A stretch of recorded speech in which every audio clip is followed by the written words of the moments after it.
What kind of family plots against you on your wedding day? I'm Blake, a teacher who's practical to a fault, and I stood at the altar with Morgan, my new husband, feeling love, but also a prickle of unease. The church was alive with roses and soft organ music, but my eyes weren't on him. They were on his sister Ruby, her smile too sharp, too knowing for a day meant for joy. My grandmother's voice echoed in my head. Protect what's yours, Blake, even from those you love. She'd left me 3 apartments, a secret I kept close, worth nearly $400,000, and I hadn't told a soul, not even Morgan. Ruby's grin at the reception as she toasted to sharing everything sent a chill through me, like she already knew what I was hiding. I held my champagne glass tighter, the bubbles catching the light, and smiled back. But my heart was racing. Something was coming, and I wasn't ready. Or maybe I was. The reception hall buzzed with laughter, clinking glasses, and the scent of lavender centerpieces. Morgan spun me on the dance floor, his grin boyish, unaware of the storm brewing in my chest. Ruby hovered nearby, whispering to Morgan's mother, their heads bent like conspirators in a heist movie. When I caught her eye, she raised her glass again, her lips curling in a way that felt like a challenge. "To family," she called out, loud enough for guests to turn. I nodded, my smile a mask, while Grandma Rose's lessons played on repeat. Watch first, see who they really are. She'd raised me on stories of her own survival, pennies saved in mason jars, buying her first apartment in cash after escaping poverty. Those 3 buildings were more than brick and mortar. They were freedom, proof a woman could stand alone. I hadn't planned to keep secrets from Morgan. I loved him, his quiet humor, the way he left notes on my coffee mug, but love doesn't mean handing over everything. At the cake cutting, Ruby sidled up, her perfume sharp as her words. "That apartment you rent, Blake," she said, slicing her fork through frosting, "it's not exactly marriage material, is it?" I sipped my wine, stalling. "It's fine for now." Her eyes gleamed. "Morgan deserves better. We all do. I've been thinking about family investments, opportunities where everyone benefits." Her pause was deliberate, like she was waiting for me to spill. "That's nice," I said, voice flat, dodging her trap. She pressed on, mentioning unexpected money opening doors, and my pulse spiked. How could she know? I'd been so careful. The inheritance handled through Grandma's private lawyer, rental income tucked into a hidden account. 6 months ago, in a sterile office smelling of stale coffee, I'd learned about the apartments. Grandma Rose's will was clear. They were mine, no strings, but her whispered warning in the hospital lingered. "Don't tell anyone right away." I'd sat in that leather chair, stunned, the weight of $400,000 in property sinking in. Now, watching Ruby weave through the crowd, her pearl necklace glinting under chandeliers, I understood. Morgan's family had been polite during our engagement, small talk about his insurance job, my teaching. But Ruby's questions about my finances were relentless. Why was I renting? Didn't my grandmother leave anything? I'd deflected every time, letting them think I was just a teacher scraping by. But tonight, Ruby's gaze was different, calculating, like she cracked a code. As we danced our last dance, Morgan's arms warm around me. I caught Ruby on her phone, gesturing wildly, her eyes cold despite her wave. I tightened my grip on Morgan, my secrets a heavy shield between us. I loved him, but Grandma's voice was louder. Protect what's yours. Ruby was planning something, and I'd let her make the first move while I watched, ready to defend what was mine. The music swelled, and I made a silent vow. No one would take my grandmother's legacy from me. Not even family. The honeymoon phase should have been all bliss, but that first week of marriage felt like walking a tightrope, with Ruby's shadow looming just out of sight. Morgan and I settled into our small apartment, unpacking gifts and sharing lazy mornings over coffee. But my mind kept drifting back to Grandma Rose's kitchen, where she'd first planted the seeds of caution in me. Sitting at her worn oak table, 12-year-old me watching her count rent money from crumpled envelopes, she'd say, "These are just buildings, Blake. They're freedom. Security that no man or misfortune can strip away." She'd escaped the clutches of poverty after her father abandoned them during the Great Depression. Her mother left with nothing but debts and despair. Grandma swore she'd never be that vulnerable, hiding cash in mason jars buried in the backyard until she could buy her first apartment outright. Then another and another. 3 modest properties in neighborhoods that appreciated like fine wine over the decades. I could almost smell the cinnamon tea she'd brewed during those lessons, spreading lease agreements across the table like a map to independence. "A woman needs her own footing," she'd insist. Her gnarled fingers pointing to clauses about tenant rights and maintenance costs. "Don't rely on anyone else's promises. They vanish like smoke." When she passed 6 months before the wedding, the grief hit me like a wave, but so did the shock of her will. In that lawyer's office, the air thick with the scent of polished wood and old paper, Harold Brennan read it aloud. The 3 apartments were mine, valued at nearly $400,000 combined, free and clear. I gripped the armrests of the leather chair, tears blurring the documents, her final hospital words ringing clear. "Don't tell anyone right away, Blake. Watch first. See who they really are when they think you have nothing." Back in our apartment, folding wedding linens that smelled faintly of the reception's floral arrangements, I replayed that moment. Morgan was at work, his insurance files calling him away, leaving me alone with my secrets. Why had I stayed silent? It wasn't distrust of him exactly, more a deep-seated instinct honed by Grandma's stories. She'd watched friends lose everything in bad marriages, assets signed away in moments of blind love. "Love is wonderful," she'd say, stirring her tea with a silver spoon that had been her mother's only heirloom. "But it's no substitute for control over your own life." The apartments weren't flashy, 2 in quiet suburbs with steady tenants, 1 downtown with a small garden plot, but they generated reliable income, enough to cushion any storm. I deposited the first rents into a separate account, watching the balance grow like a quiet ally. Ruby's behavior at the wedding had crystallized my decision. Her questions during our engagement, casual probes about my living situation, family money, Grandma's estate, had felt innocent then, but now they screamed agenda. "Surely there must have been something," she'd said once over dinner, her fork pausing midair. I'd changed the subject to the weather, letting them assume I was marrying for stability, not bringing my own.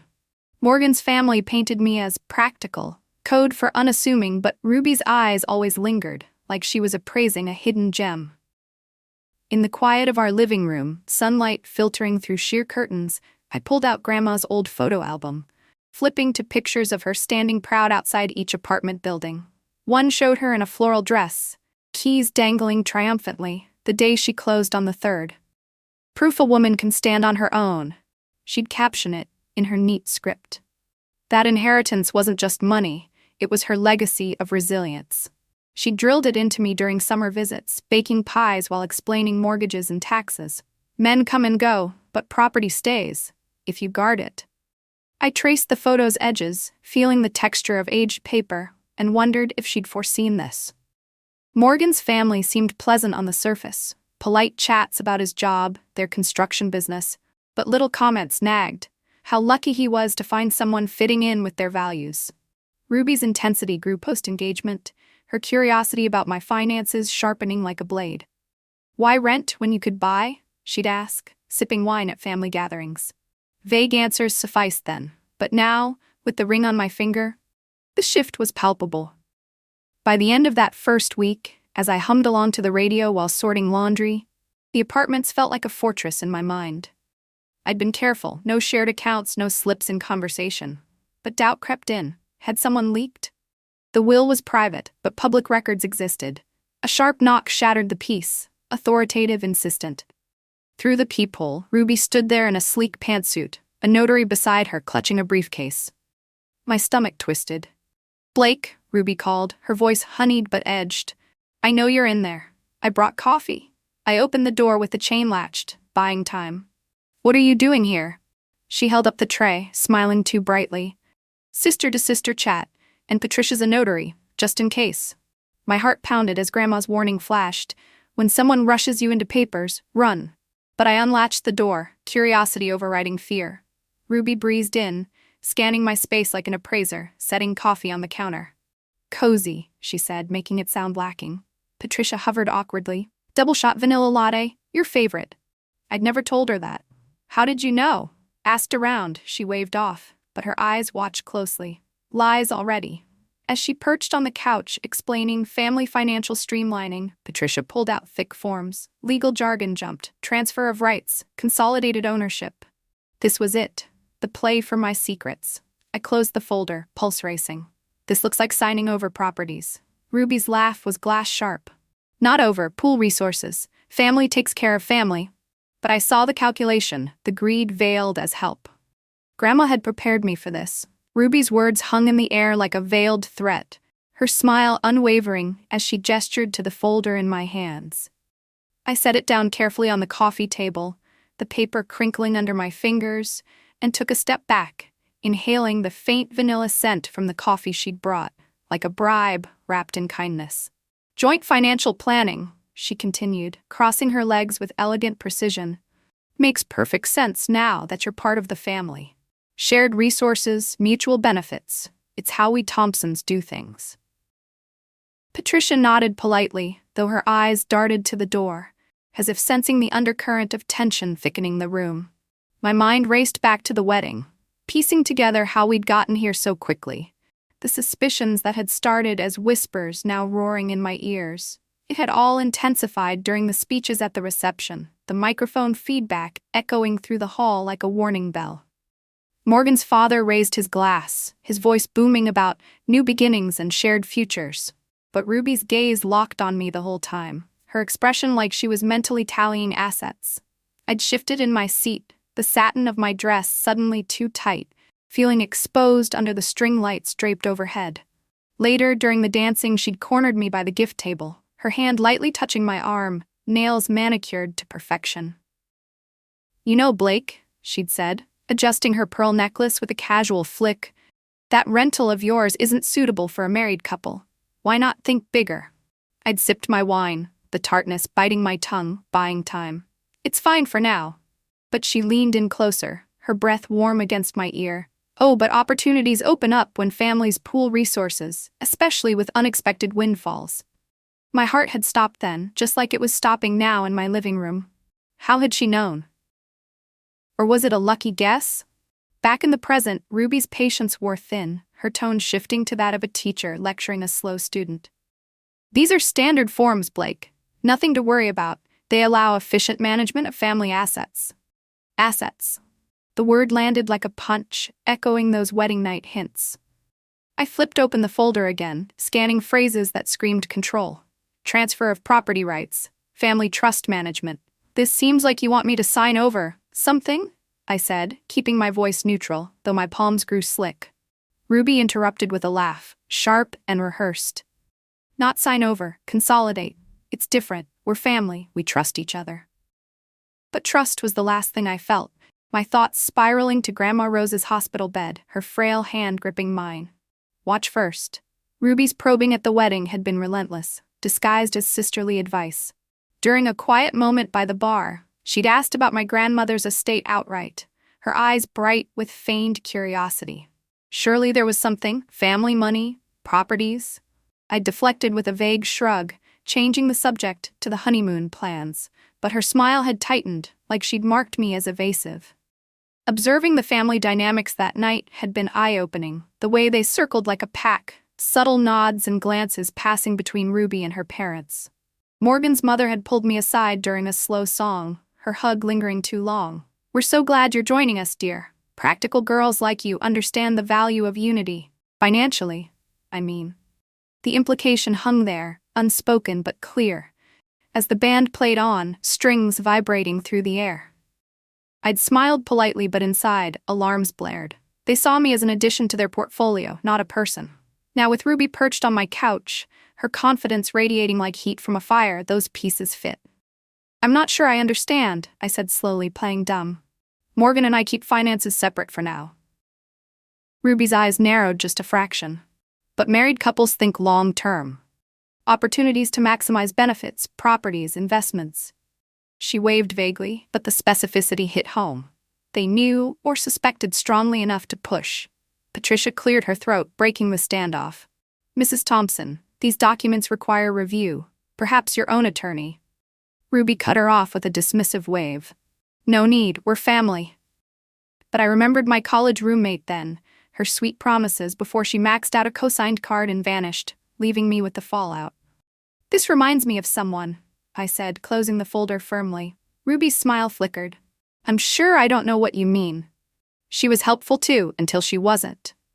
The room grew quieter, the tick of my wall clock amplifying the awkwardness. Ruby's mask held, but cracks showed in her posture, a slight tremble in her coffee cup. "Blake, don't be dramatic. Just sign and we'll handle the details." But I stood taller, channeling Grandma's steel. "Who told you about my inheritance?" The question sliced through the pretense. Silence stretching like a rubber band ready to snap. Ruby's face cycled through surprise, then recovery. "I don't know what you mean." But when I mentioned apartments specifically, her tremor betrayed her. She hadn't said the word first. Patricia shifted uncomfortably, briefcase in hand. "Perhaps we should reschedule." "No," Ruby snapped, then softened. "We're here now." But I was done playing.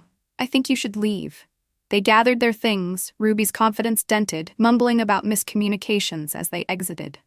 The door clicked shut, and I leaned against it, breath ragged, the apartment suddenly too small. That visit confirmed what the wedding had hinted. Ruby was hunting, and my secrets were the prey. But I wasn't helpless. Grandma had taught me better. I grabbed my laptop, fingers flying over keys, determined to uncover how deep this went. The coffee cooled untouched on the counter, a reminder that some gifts came with strings, and I was about to cut them. The screen glowed in the dim light of my living room, casting blue shadows across the scattered laundry I'd abandoned earlier, as I dove into the digital trail Ruby had left behind. My fingers trembled slightly on the trackpad, adrenaline still surging from the confrontation, but I forced myself to focus. Grandma Rose had always said knowledge was the best weapon against schemers. First, I called the coffee shop she'd mentioned, the one supposedly stocking my favorite latte. The barista's voice crackled over the phone, cheerful but confused. No one named Ruby had inquired about customer preferences, not today or any day. Strike one, a small victory that fueled my resolve. The aroma of the untouched coffee wafted up, now bitter in my nostrils, a symbol of her calculated charm. How had she known my order? Morgan? But he preferred black coffee, simple and strong. He'd tease me about my fancy additions. Or had she been digging deeper than I thought? Next, I logged into my building's security portal, the grainy interface loading slowly as my heart hammered. Our complex wasn't fancy, but the cameras in the lobby and garage captured enough. Faces, timestamps, movements. Scrolling back 3 days, there she was. Ruby in her silver BMW, striding toward Mr. Peterson's office, my landlord. They talked for 10 minutes outside, her hands gesturing emphatically, him nodding and jotting notes on a pad. At the end, she handed him a card, perhaps with a number or an offer. I screenshot it all, the timestamp glaring like evidence in a courtroom drama. What had she asked him?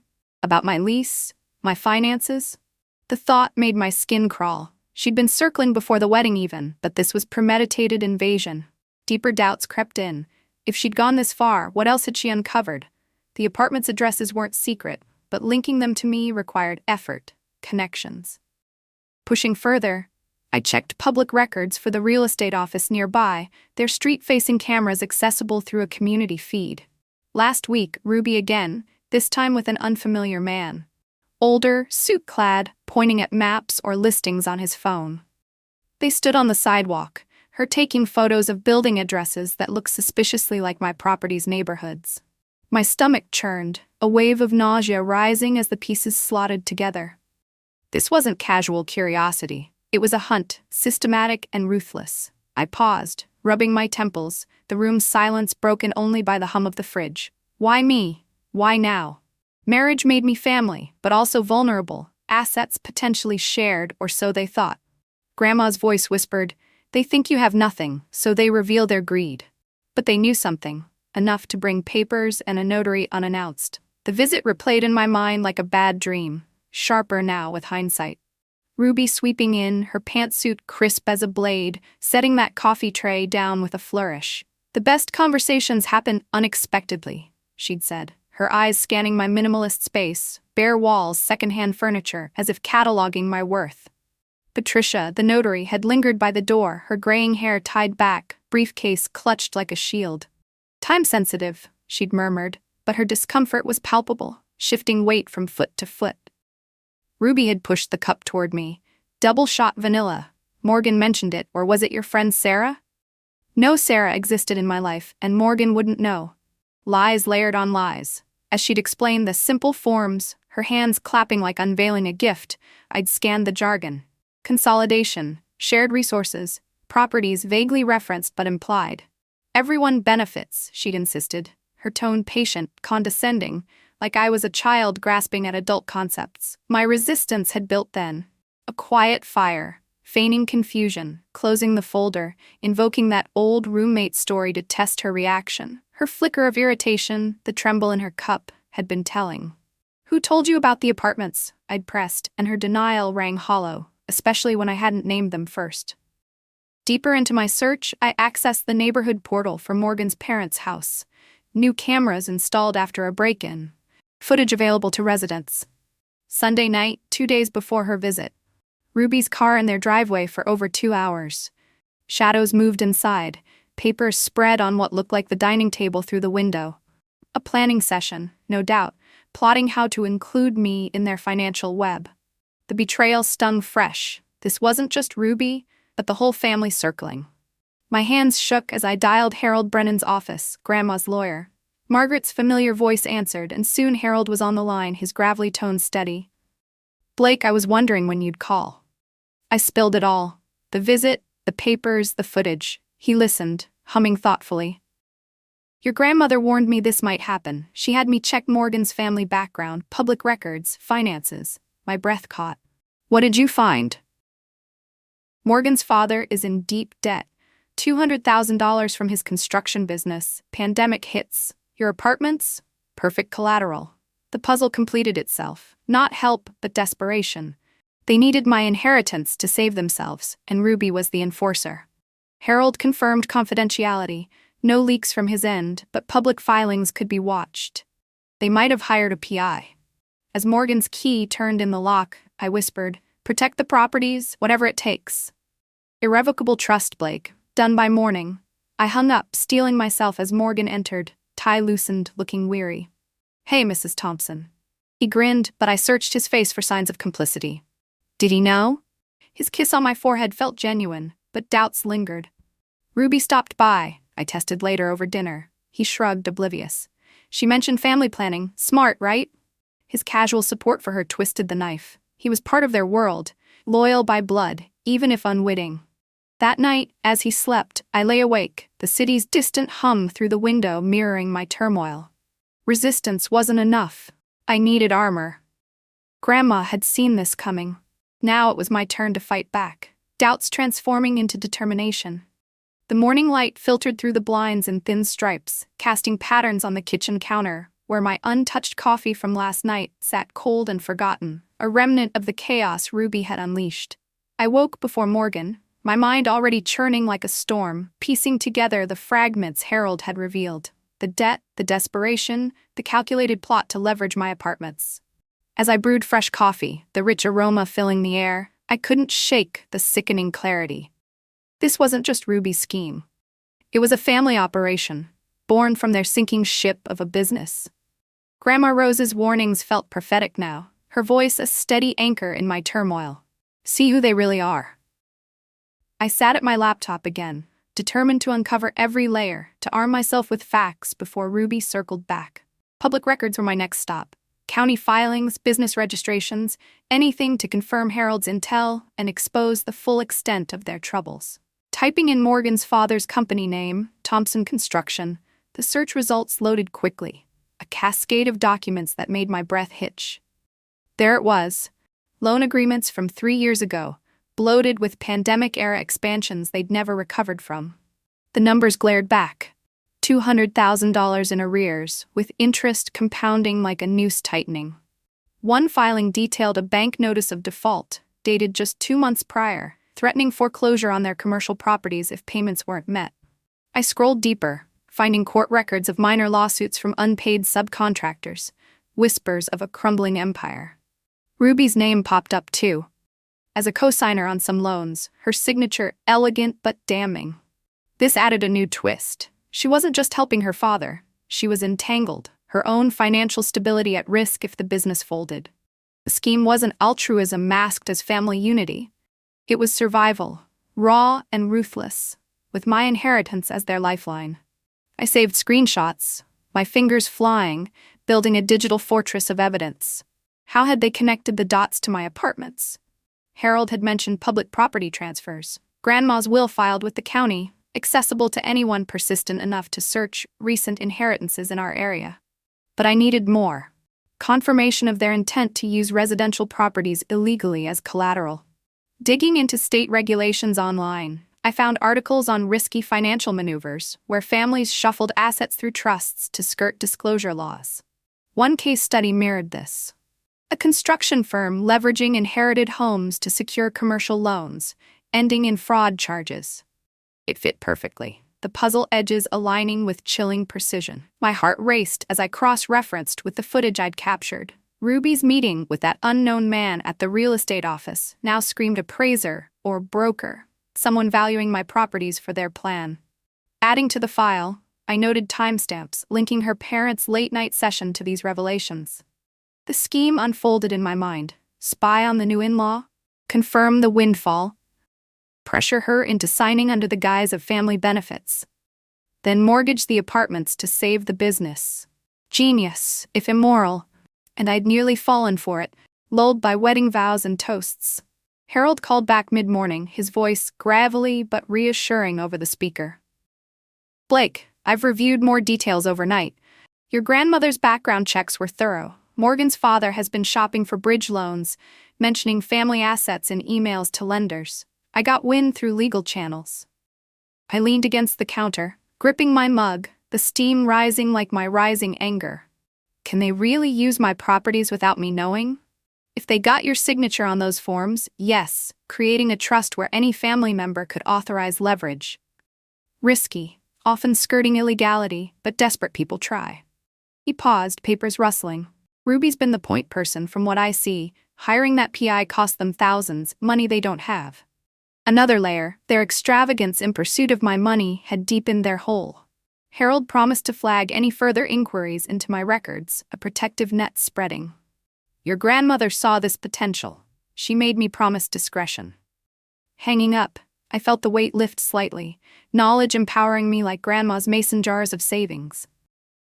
By afternoon, as I paced the apartment, the scent of lunch simmering on the stove, pasta sauce bubbling to distract my nerves, I uncovered one more thread. Social media whispers from former employees of Thompson Construction. Anonymous posts on review sites detailed delayed paychecks. Ruby's sharp emails demanding silence. It painted a picture of a family unraveling, Ruby as the enforcer. Her confidence a facade over panic. This wasn't just financial. It was emotional warfare, preying on my new wife vulnerability. When Morgan returned that evening, his footsteps heavy in the hall, I tested the waters carefully. Over dinner, steam rising from plates, I mentioned Ruby's visit vaguely. She talked about pooling resources, mentioned properties. He shrugged, fork midway. "Yeah, she's good with money, said you seemed interested." His obliviousness stung, uncovering another facet. He was a pawn, loyal but blind, repeating the narrative without question. "Did you know about your dad's business troubles?" His face paled. Denial quick. "It's fine, Ruby would tell me." But his avoidance confirmed it. The scheme thrived on secrecy, even within their ranks. That conversation solidified my resolve, the air thick with unspoken truths as we cleared dishes. Morgan scrolled his phone, unaware of the chasm widening, while I internalized the full plot. A family drowning, grasping at my lifeline, but I wouldn't drown with them. Grandma's legacy demanded better. As night fell, city lights twinkling outside, I emailed Harold, "Proceed with protection, today." The scheme was uncovered, laid bare in files and facts, but the real battle was just beginning. Doubts about Morgan lingered, but determination burned brighter. I'd protect what was mine, no matter the cost to this fragile new family. With Harold's words echoing in my ears like a battle plan, I slipped out of the apartment before Morgan stirred. The early morning air crisp against my skin as I headed to his office, determined to lock down my defenses before Ruby could strike again. The city buzzed awake around me. Honking taxis, the scent of fresh bagels from corner vendors. but my focus was laser-sharp on protecting Grandma Rose's legacy. Harold's building loomed ahead, its oak-paneled lobby smelling of polished wood and quiet authority, a far cry from the chaos brewing in my new marriage. He greeted me with a firm handshake, his gravelly voice steady. "Blake, I've prepared everything, an irrevocable asset protection trust. Once signed, those apartments are untouchable." I sat in the leather chair, much like the one at the will reading, and scanned the documents. Clauses outlining separate property status, pre-marriage inheritance safeguards, and ironclad barriers against any claims. Each page felt like adding bricks to a wall, my signature flowing in blue ink as Harold explained. "No court order, no spouse, no family member can access them without your witnessed consent. Rental income funnels through a new management company, completely segregated." By noon, it was done. Filed with the county in real time via electronic submission, the confirmation email pinging on my phone like a victory chime. I walked out feeling transformed, the weight of vulnerability lifting, replaced by a quiet power I'd inherited from Grandma. Her stories of hidden savings and self-reliance had prepared me for this exact moment, rushing into protection when threats loomed. Back home, the apartment seemed brighter, sunlight streaming through windows onto the coffee table where Ruby's folder had sat just days ago. But threats didn't vanish with paperwork. Ruby's persistence was a storm-gathering force. That afternoon, my phone buzzed with her call, her voice saccharine through the speaker. "Blake, sweetie, settling into married life?" I stirred pasta sauce on the stove, keeping my tone light, neutral. "Fine, Ruby." She dove in, undeterred. "I've been thinking about our chat. Maybe we overwhelmed you with papers. Let's start small, a joint account to show you're part of the bigger picture." The phrase irked me, like I was a puzzle piece to be slotted in, but I deflected smoothly. "These things take time." She paused, then fished deeper. "Have you thought about what you could contribute? Property, investments, inheritance?" Bold now, less subtle, desperation leaking through. "I'm just a teacher, not much to add. Grandma left sentimental things, photos, jewelry." Silence stretched, her voice sharpening. "Sentimental? Well, we should plan dinner soon." I agreed vaguely, hanging up with shaking hands, not from fear but exhilaration. Lying to her felt like reclaiming control, each evasion a step in my strategy. Morgan came home with flowers that evening, their petals vibrant against the vase I arranged them in, but his smile seemed strained, eyes avoiding mine. "No occasion, just for my wife." He kissed my cheek, the gesture warm yet distant. "Ruby said you chatted, she's excited about including you." Tension simmered beneath our conversation, me probing gently. She mentioned a joint account. His face lit up too quickly. "Great idea, right? Pool resources, help everyone." "Whose idea? Ruby's or Dad's, hard to say." He dismissed it, heading to the fridge, but I pressed on his father's business. "You said it's struggling." He froze, denial flaring. "It's fine. Ruby thinks you're insecure about money." The condescension hit like a slap.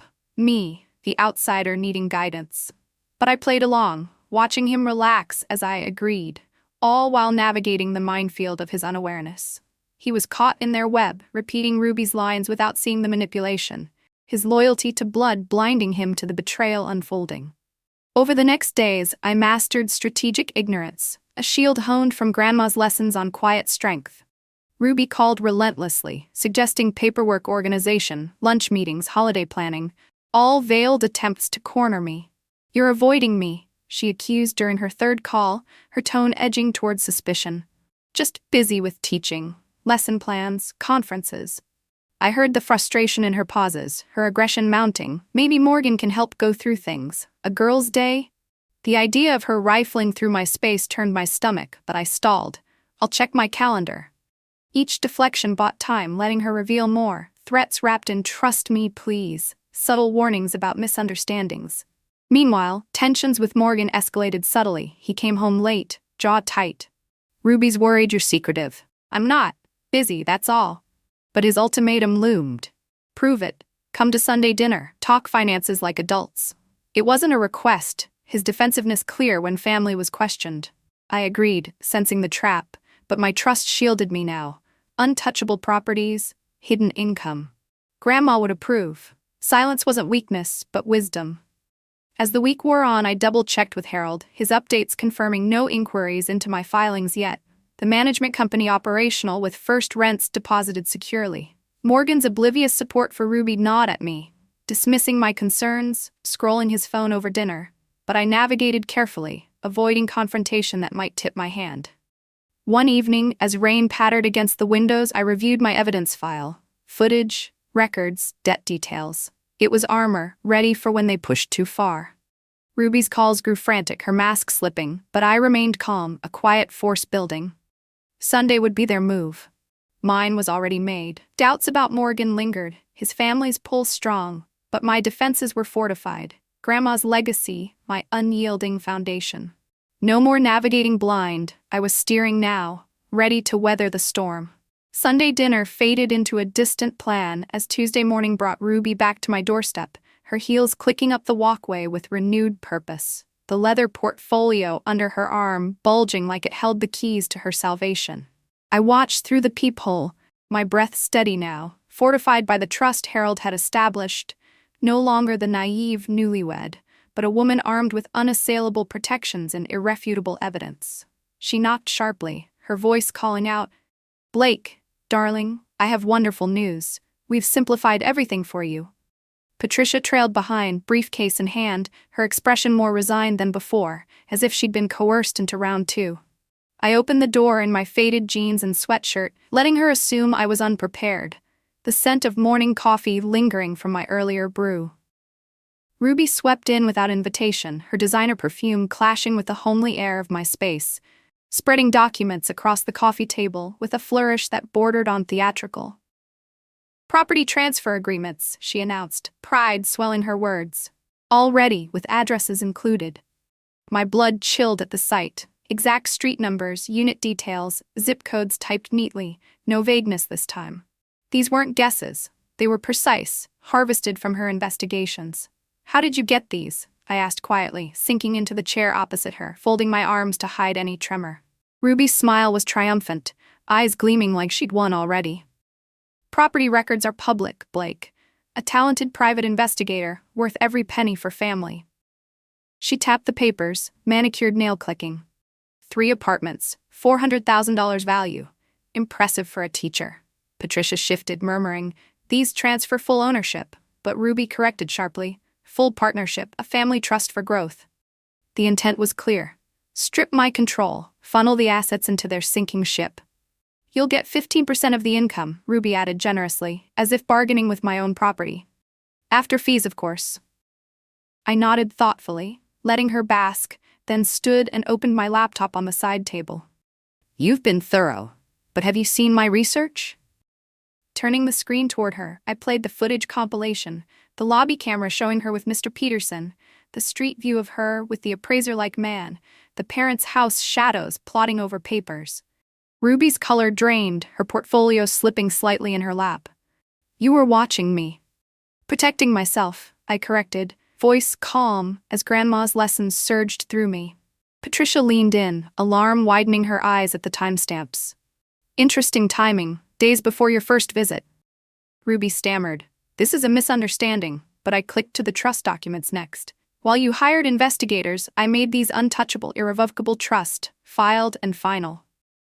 Her eyes darted over the legal walls I'd built, mouth agape. "You thought I'd sign because I'm quiet, the teacher who needs guidance, but I understand the picture. Your father's $200,000 debt, my apartments as collateral." The revelation hit like a thunderclap. Ruby's mask shattered, desperation raw. "Who told you?" "Research, same as you." Patricia backed toward the door. I should go, but I held firm. "Stay, see what you almost notarized." The front door opened then, Morgan's voice cutting through the tension. "Blake, I saw Ruby's car." He stepped in, work clothes rumpled, freezing at the scene. Ruby pale, papers scattered, my laptop displaying the damning evidence. "What's going on?" I turned the screen to him. "Your sister spied on my inheritance, tried tricking me into signing over $400 in apartments." His eyes scanned the footage, the documents, understanding dawning like a slow storm. "Ruby, tell me this isn't true." She straightened, voice rising. "Dad's business is collapsing. We needed, it's not stealing, a trust where she gets 15%. Morgan's face twisted, shock to anger.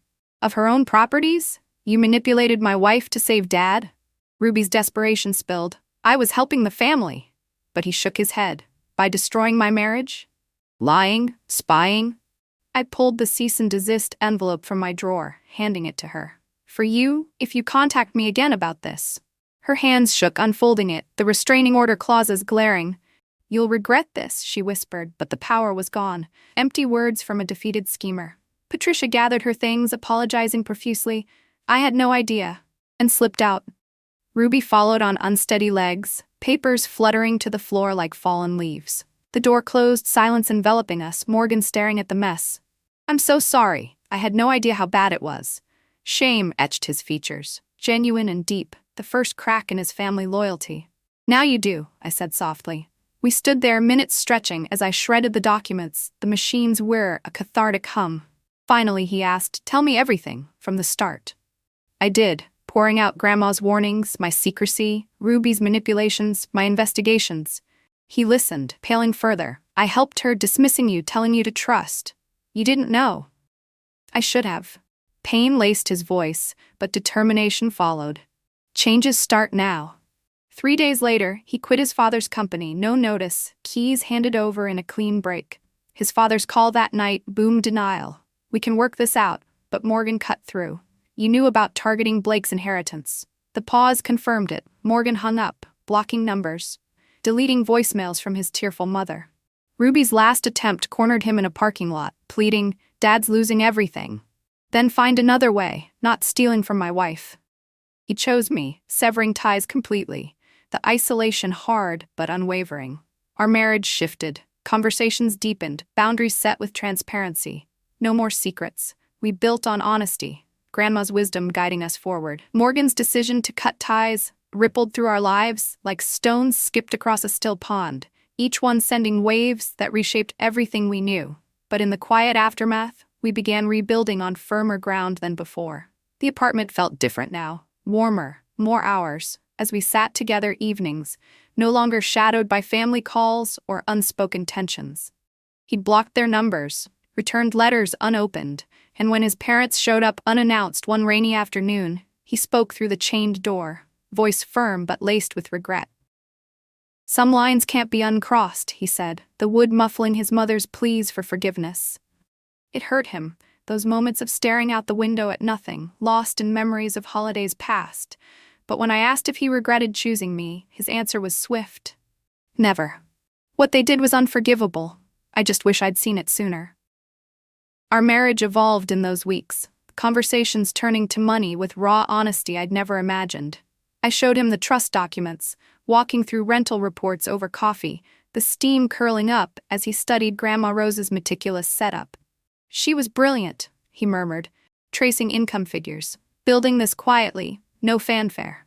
The best security is invisible, I echoed her words, feeling her presence in every detail. We set boundaries, separate accounts for personal earnings, a joint one for bills, full transparency, no assumptions, no secrets. It strengthened us, turning potential fractures into bonds. Meanwhile, the fallout for Ruby and the family unfolded in fragments we caught through old connections. Former co-workers whispering about Thompson Construction's collapse. The bank foreclosed, assets seized in a nightmare they'd tried averting by targeting me. Ironically, the private investigators' fees, the legal prep for those fraudulent papers, had drained what little they had left. Money that might have staved off ruin if used wisely. Ruby vanished from our orbit. No more calls or visits, just a rumor from a mutual friend that she'd moved states away for a fresh start, though it sounded more like fleeing the wreckage she'd engineered. Actions have consequences, Morgan said when he shared it, his tone resolute, no trace of sibling pity. Good riddance, I thought privately, her threats echoing hollow now. But empowerment came not from their downfall, but what I built next. 6 months post-confrontation, inspired by Grandma's legacy, I channeled the first year's rental income, steady deposits from reliable tenants, into the Rose Williams Foundation for Women's Financial Education. It started humbly. Workshops at the community center, teaching budgeting basics, saving strategies, credit building to groups of eager women. The scent of whiteboard markers and fresh coffee filled those rooms, faces lighting up as I shared stories, not mine fully, but veiled lessons on guarding assets from exploitation. The foundation grew swiftly, words spreading like wildfire among teachers, single moms, young professionals, hungry for independence but wary of asking. We expanded to real estate tips, investment basics, retirement planning, bringing in speakers like successful entrepreneurs and advisors. Harold donated legal hours, drafting simple wills for attendees starting businesses. 1 year after Ruby's scheme crumbled, I stood before our largest workshop yet, 50 women in folding chairs, notebooks poised. Financial independence isn't millions, I told them, voice steady under fluorescent lights. It's choices, saying no to takers, protecting what matters. A young teacher in the front row raised her hand, hesitant. What if family calls you selfish for saving? I smiled, picturing Grandma's wise eyes. Smile back, stay quiet, build anyway. Those calling you selfish often want what you've built.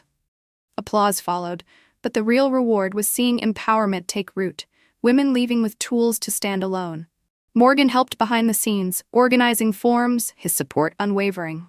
Your grandmother would love this, he'd say, stacking registrations. Money as freedom, for more than just us.